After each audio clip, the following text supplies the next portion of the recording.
How's it going, people? Welcome back to another video. The support on the channel has been fascinating for me to see, even still, and I appreciate it a bunch. There's some cool links down below if you want to check those out. Those are pretty cool. I'm making this video today in order to get something off my chest. I've been gatekeeping something from y'all for quite a while now, and maybe it's the man in me wanting to be toxic, the simple urge to just be a man and be toxic. But nonetheless, I apologize since y'all have been missing out on this for quite some time. Now, if you're already tapped in with this person, you might be able to guess who they are by the thumbnail as I put the UK flag in there. If not, then get ready for the best surprise of your life.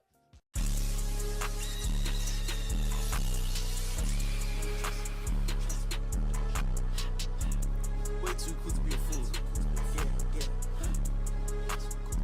That's right, the best kept secret in the rap game is artist Lancey Foux. Now, I'm not gonna act as if Lancey is some unheard of artist that no one's ever heard of and only I and a few other people know about him. No, it's not as simple as that.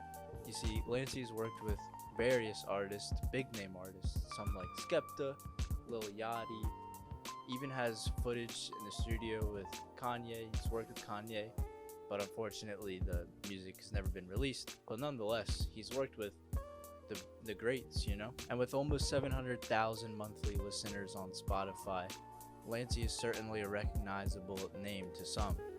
However, it's not enough. Not even close. Comparatively speaking, Lil Uzi has 21 million Spotify monthlies. Playboi Carti has 15 million monthly listeners, and even Carson, another artist that would be in the underground sort of rap, has 1.3 million. Now, underground's definitely not 1.3 million kind of numbers, so hopefully you get what I mean by saying underground. It's just these people that are lesser known. But as you can see, Lancey's clearly flying super far under the radar here, and it's time to give him his flowers. I've made another video about an album that has had a profound impact on my life with Tame Impala's Innerspeaker, and while Lancey's friend or foe,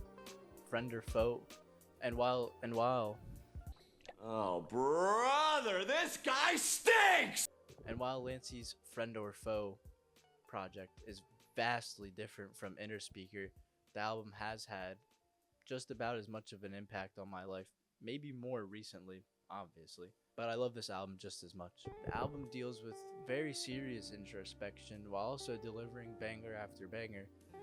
And as you can tell by the title of the album, Friend or Foe, it's pretty cool that someone can actually maintain their concept of their project throughout their project, as you saw with the Tame Impala video, if you watched it, that I like that very much. If you're gonna go for a sort of thematic concept throughout your project, it probably will pay off to actually follow through with it. Lancey's life here in this project is full of indecision and unknowing, specifically when it comes to love throughout a few songs, like with India or Take Some More.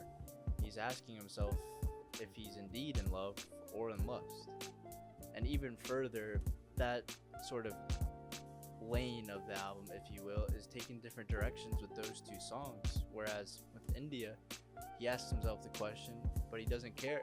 He's not fussed. Meanwhile, on Take Some More, Lancey repeats after asking the question that he doesn't know who to trust, whether it be himself or his lover. Aside from love throughout this album, Lancey's having to deal with building on success and where that takes him. You can see a further dichotomy with tracks like Elon Musk and Where's Lancey. Elon Musk is a hard-hitting psychedelic trap banger where he's pretty much flexing the entire time, and it's a super great song to work out to or drive to. Whereas with Where's Lancey, once again he's saying, I don't know who's my friend or foe, and it's repeating it over and over again, just drilling it into like the soul of this project. But it's laced with these flexing type of lyrics as well. So you can see where his success, even, he's he's not sure how to feel about. There's a lot more to this album here, and it dives further into his bipolar life, especially if you take a holistic approach to the album rather than just going from track to track. For example, So Free is this just freeing song where he's floating on psychedelic melodies, and it's a beautiful song where there's not a complaint in the world, so to speak. By listening to So Free, you'd expect the album to be full of these melodies, just one after another, and it'd be a happy album. But then there's songs like Better Alone, where he's saying how he loves this partner, but he's better off without them, and it's all this confliction in his brain. And so if you're just to listen to that track, you'd feel, okay, maybe this is like a love album, heartbreak album, but no, it's just all a part of this friend or foe narrative. While the album does have these elements, obviously, it is still more than just riding high or masking your issues because you can and you're successful with money or drugs. Ghetto Ute and Raining Red are some of the most introspective rap songs I've ever heard. One of my favorite lyrics right now is from Raining Red, and he says, "My parents immigrated, I can't fuck up the plan. One of these kids gotta run up the racks." And it's reinforced with Ghetto Ute, seeing as he's never forgetting where he's coming from, even through all this sort of derision or erosiveness in his brain, or this chaos in his brain. This album has quite a few more tracks than Innerspeaker, so I don't think it would be necessarily productive to go track by track like how I did with that video, seeing as the entire album is playing upon this idea. And I also want y'all to be able to discover these songs for the first time and without me having to really mention them. Also, what's quite interesting is I feel like some artists in an album like this, where it's sort of these phases that they're dealing with and they're letting out with their music, I feel like some artists would probably break this into sections, if you will, where one part of the album is clearly a love section, one's a pain section, if you will. But what makes this album unique is the toppiness, if you will, and the track list. There's no sections. You could go from banger to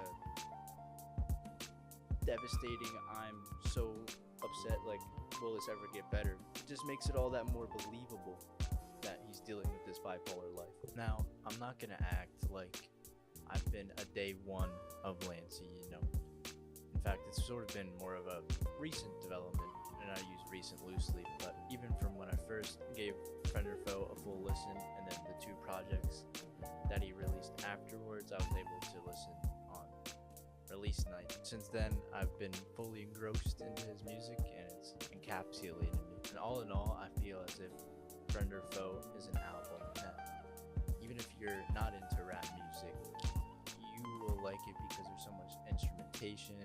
The lyrics are nice, which for someone that makes Lancey's sort of style of music, lyrics normally aren't too big a part of it. But his lyrics and his wordplay is very nice, and I highly recommend the tape. But as I was gonna say, Lancey's album here is something that we can all really relate to in the end, because at the end of the day, sometimes you're feeling not too sure of yourself, you're feeling like you don't know which path to take. And this album here, it's really relatable in that sense.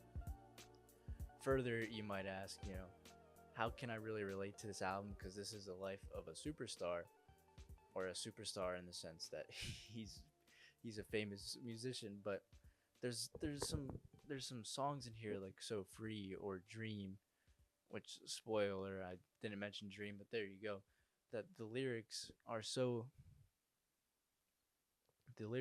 inspiring, and they really helped me get off my butt, so to speak, and try and do this and follow my. So once again, I do recommend this album, and it's time to give Lancey his flowers, like I said. And Lancey's gonna drop an album soon, so once he does, people are just gonna know more and more about him.